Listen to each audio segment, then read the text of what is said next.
The silent colony captain Elena Vasquez pressed her palm against the cold metal wall of the bridge as the Star Chaser dropped out of hyperspace. The transition always made her stomach lurch, but today the feeling lingered longer than usual. Something was wrong with Meridian Prime, and she could feel it in her bones. "Status report," Elena called out to her crew. She was 42 years old, with graying hair pulled back in a practical bun, and eyes that had seen too much of the galaxy's darker corners. The Star Chaser was her home, and her crew of 37 was her family. Lieutenant Commander David Park, her first officer, looked up from his console with a frown. "Captain, we're not picking up any standard communication signals from the colony. No traffic control, no emergency beacons, nothing." Elena moved to the main viewing screen. Meridian Prime should have been a jewel in the darkness of space. The colony world was home to 3.7 million humans, with sprawling cities that glowed like stars against the planet's purple oceans. Instead, she saw only darkness. "Dr. Sarah Chun, what are your sensors telling you?" Elena asked the ship's science.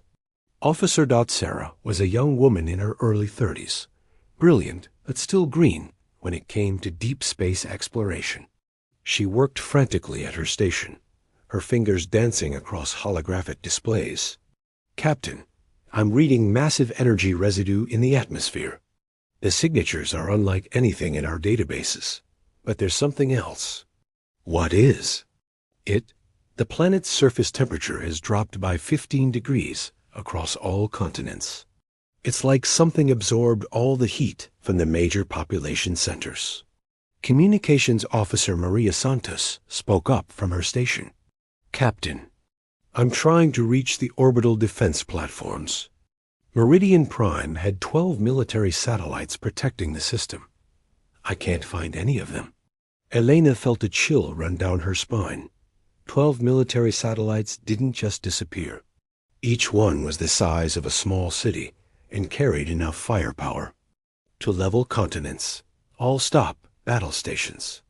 The bridge came alive with activity as red alert lights bathed everything in crimson. Elena had commanded exploration vessels for 15 years, but she had never encountered anything like this. "Take us into orbit," she ordered. "Full sensor sweep of the entire system." As the Star Chaser moved closer to Meridian Prime, the scope of the disaster became clear. The planet's major cities were gone, not destroyed by conventional weapons, but simply gone. In their place were perfectly circular craters filled with a strange dark substance that seemed to absorb light. "Jesus Christ," whispered David Park. "What could do this?" Dr. Chun looked up from her readings, her face pale. "Captain, I'm detecting trace amounts of an unknown crystalline structure in the atmosphere. It's unlike any mineral we've encountered. The molecular structure is impossibly complex." "Could it be a weapon?" Elena asked. "I don't know. But whatever it is, it's still active. The crystals are slowly spreading through the atmosphere." Elena made a decision that would change everything. Prepare a landing party. We need to get down there and find out what happened. "Captain, that might not be safe," David protested. 3.7 million people lived on this planet 3 days ago, Elena replied firmly. "We need to know what happened to them." The landing party consisted of Elena, Dr. Chun, Security Chief Robert Martinez, and Marine Sergeant Lisa Thompson. They descended to the surface in a heavily shielded shuttle, landing near what had once been New Geneva, Meridian Prime's capital city. The scene that greeted them was beyond anything they had imagined. Where a city of 2 million people should have stood, there was only a massive crater. The edges were perfectly smooth, as if something had simply deleted the city from existence. At the center of the crater, strange blue-black crystals grew, in geometric patterns. "My God," Dr. Chon whispered, scanning the crystals with her equipment. "These formations are artificial. They're not natural crystal growth patterns." Security Chief Martinez, a veteran of the Outer Rim conflicts, checked his weapon for the third time. "Captain, this feels like a trap. We should get back to the ship." But Elena was studying something else. At the edge of the crater, she had found a piece of twisted metal that looked familiar. "Chun, come look at this." The science officer examined the fragment. "It's part of a communication array. Standard colonial authority design. But look at how it's twisted," Elena pointed out. "This wasn't destroyed by an explosion. It looks like it was." Squeezed. They spent 4 hours exploring the dead planets. Surface. They found more craters where smaller towns had been. They found the remains of the orbital defense platforms, twisted into impossible shapes and scattered across the planet's surface like broken toys. But they found no bodies, no survivors, no signs of what had happened to nearly 4 million human beings. It was Sergeant Thompson who made the crucial discovery. While the others were examining the crystal formations, she had been investigating the ruins of the Planetary Communication Center. Inside the partially collapsed building, she found a data core that was still partially functional. "Captain," she called out, "I think I found something." They gathered around as Dr. Chun connected her equipment to the damaged data core. After several minutes of work, she managed to extract a fragment of a transmission that had been sent just before the colony died. The message was garbled and incomplete, but they could make out a few words. ... Not human. Came from the void. Resistance is futile. ... Cleansing protocol activated. ... Elena felt her blood run cold. Play it again. The message fragment repeated, and this time they caught something else. At the end of the transmission, there was a sound that definitely wasn't human. It was a low, harmonic vibration that seemed to bypass the ears and resonate directly in their bones. "We need to get this information back to Earth immediately," Elena said. This wasn't a natural disaster, or even a conventional attack.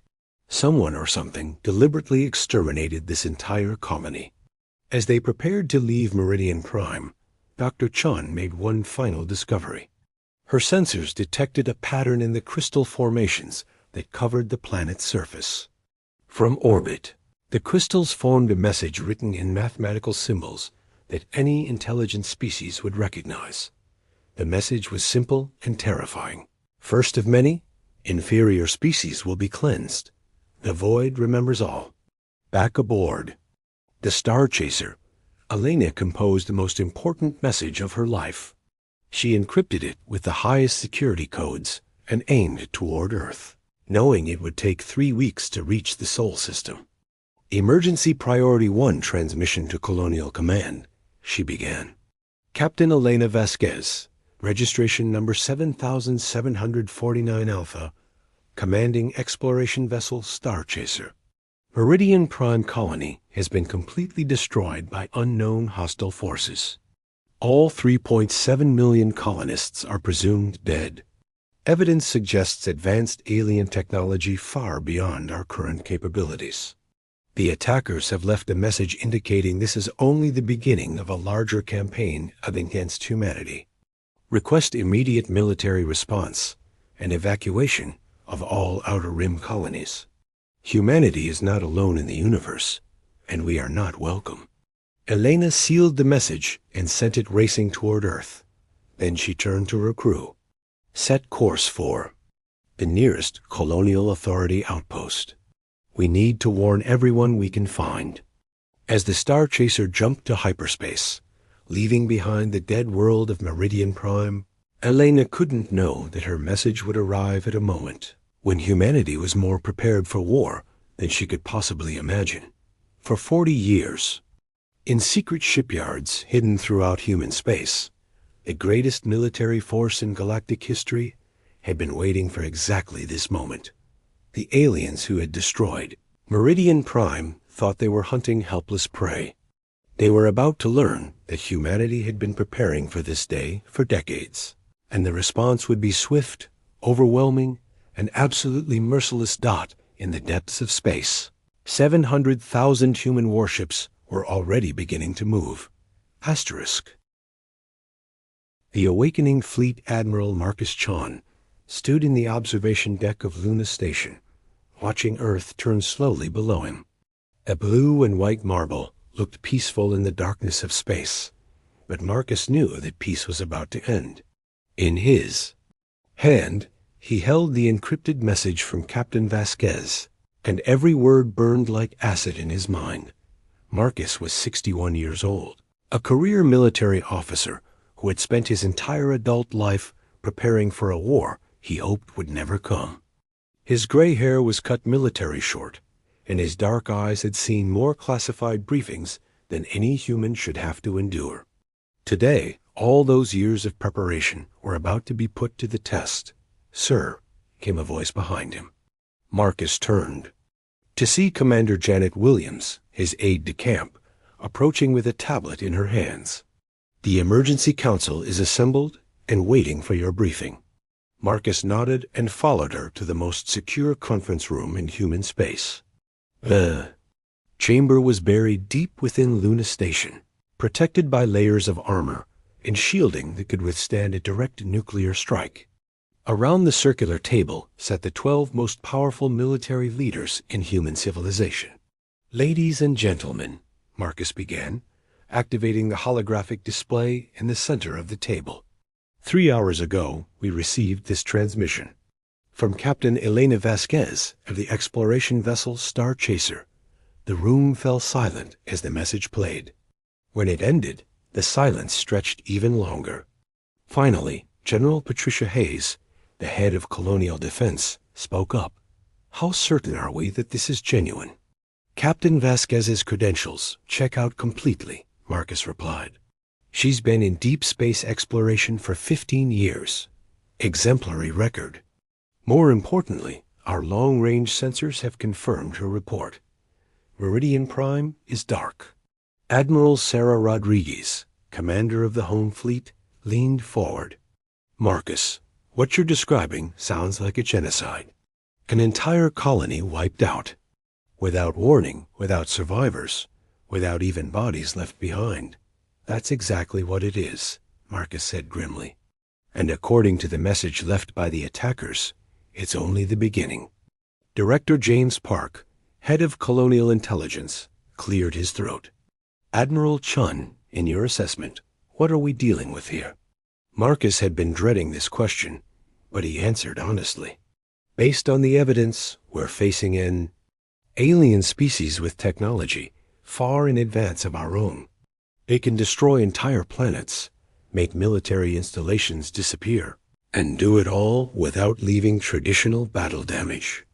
Most importantly, they appear to have a systematic plan to eliminate humanity."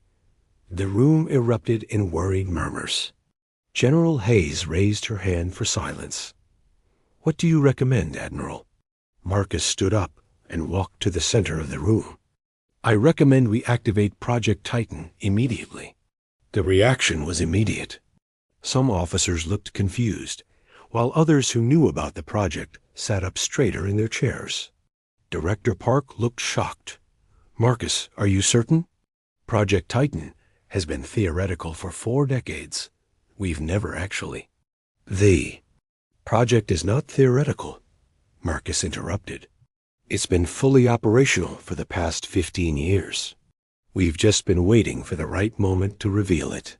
He activated a new set of holographic displays that showed star maps spanning hundreds of light years.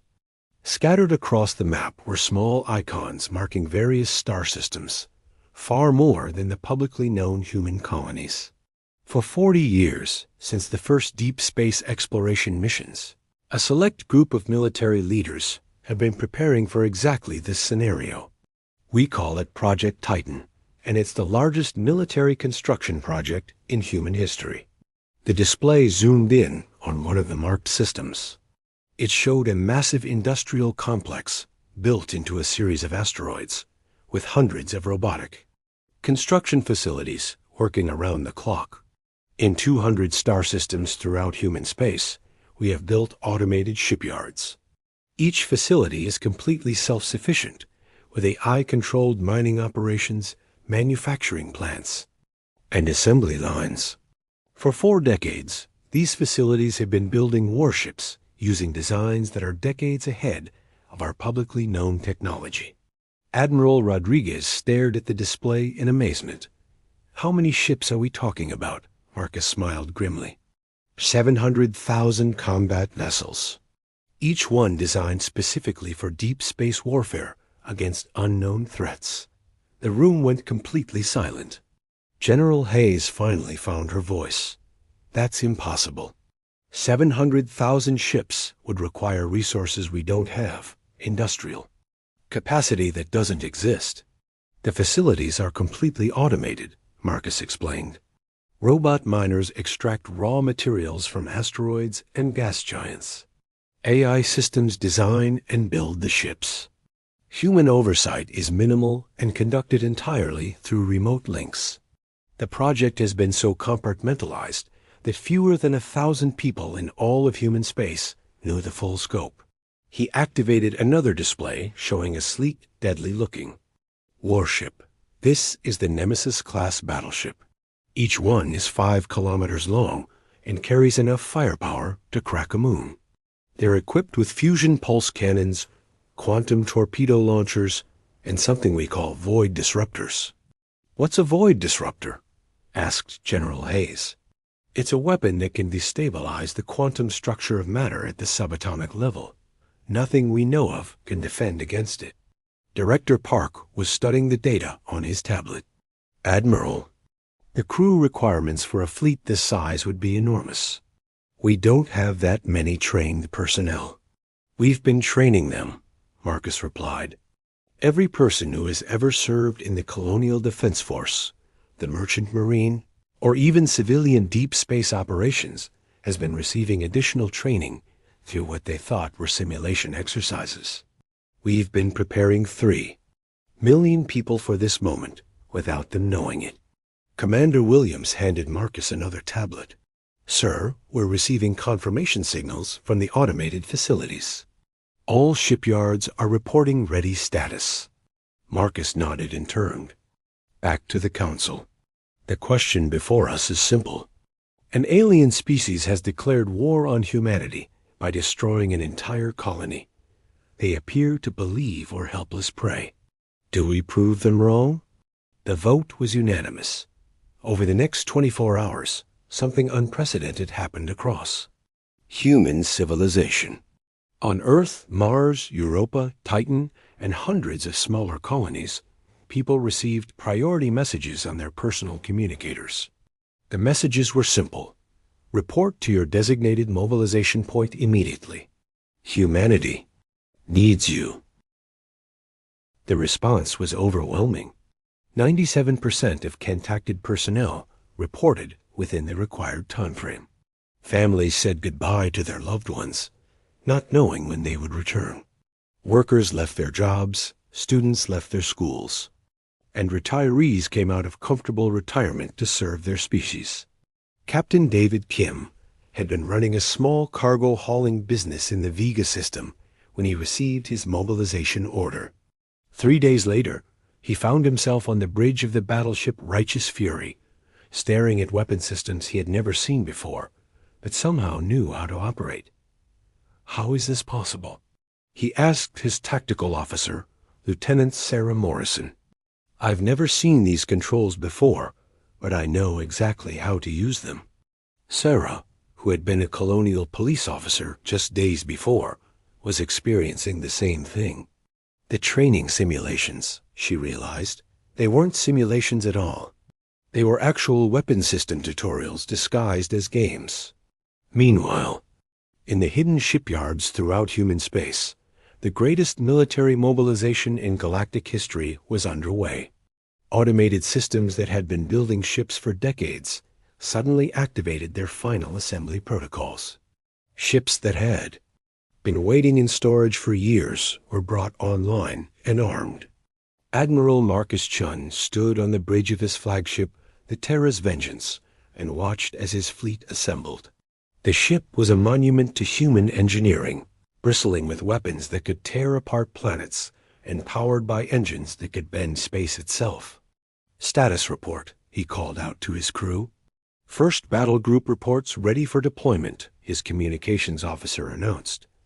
100,000 ships, fully crewed and armed. Second through seventh battle groups report ready status. As well, added his tactical officer, total combat strength, 700,000 vessels. Marcus looked out at the space around his flagship. As far as he could see, human warships stretched into the distance.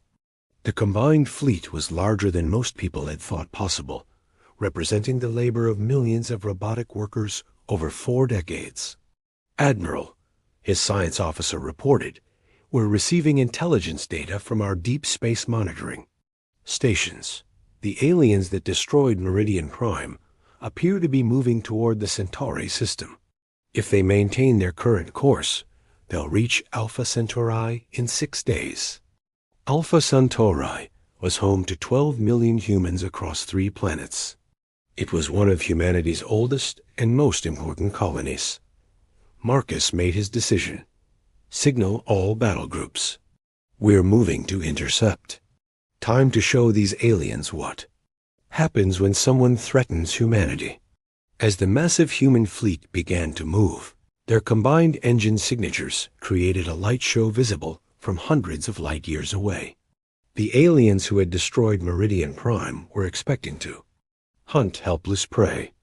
They were about to encounter the largest military force in galactic history, commanded by a species that had spent 40 years preparing for this exact moment. In the depths of space, 700,000 human warships turned toward the enemy, and the galaxy would never be the same. The war for humanity's survival was about to begin. Asterisk.